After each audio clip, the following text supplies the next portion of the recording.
All right, enough Euros. How about some quick hits instead? Let's go, Gab. Brazil are out of the Copa America, losing on penalties to Marcelo Bielsa and Uruguay, who go down to 10 men with 15 minutes to go. Jules, this is a shock. It's always a shock when Brazil go out. Yeah, it is. I mean, especially that early in a game that I expected the referee to be busy, and I watched it, to be fair, the next morning because it was 3 a.m. kickoff here, and I'd watched Colombia already.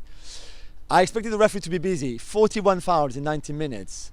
The game was so chippy and so like cagey and everything, hardly no chances, which we expected, to be fair.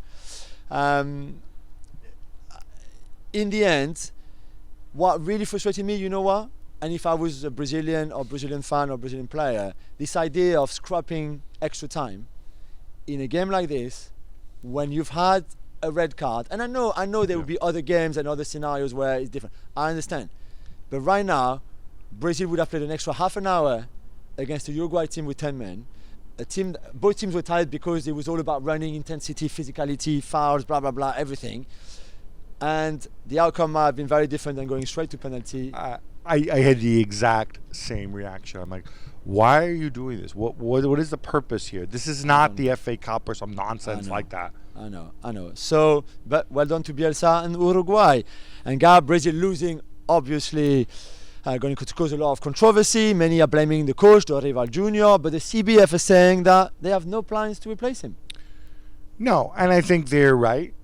And I don't think you can judge somebody on this on something like that, on something that they've gone out on penalties. I don't think Brazil were poor. I don't think they were great this tournament. No. Obviously, and by the way, the foul count I think was 24-17. Yeah, Brazil are going to get fouled, because especially when you're playing against a Bielsa team, and it's Uruguay who are going to be more physical and whatever. I don't think you can really complain about that side of thing. I thought it was very telling and terrible optics when they're standing around for the in the huddle for the penalties, and he's not in the group. Yeah, I agree. He should. Well, first of all, I expect him either to get in there and establish a dominance, or the players to say this is a bad look. We should also mention in Brazil's defense is Vinicius was suspended for this game, by the way, which I think could have turned it as well. Yeah, for sure.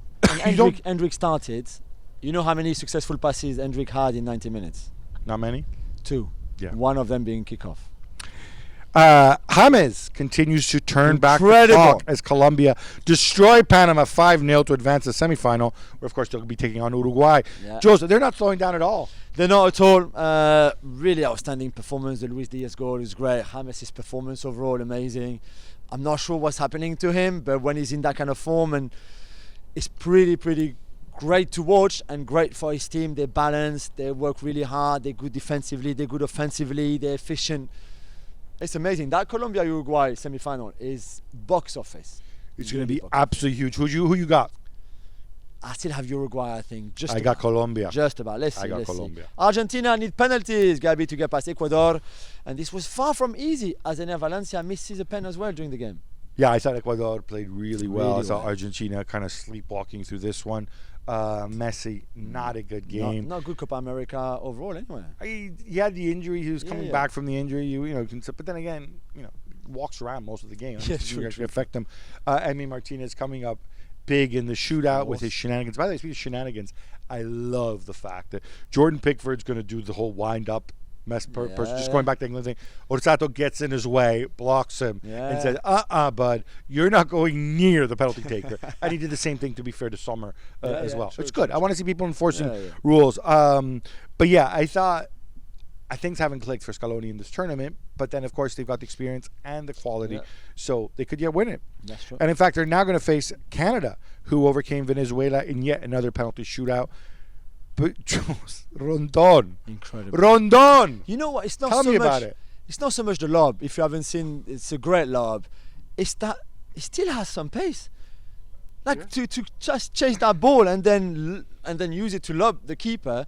Incredible. It's like going back. It's a bit like James. Salomon Rondon and James.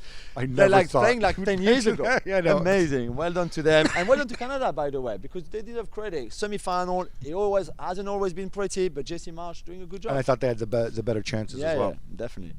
The US Soccer Federation said that they would announce Greg Berhalter's future in the next few days after that early group stage exit. Gab, what are they figuring out? And also, can you explain this golden generation narrative around the US? Yeah, as far as I know, the U.S. Soccer Federation, they don't have a lot of money, so I think they're going to end up keeping Berhalter, and I think it's fine. I think you have to put it in context. It's right to do a review. It's also right to say that without the Tim Weah card, we could be telling a very different different story here. True. There's also this narrative out there, which I hear from mainstream media, so not U.S. soccer media, like, oh, but this was the U.S.'s golden generation, blah, blah, blah.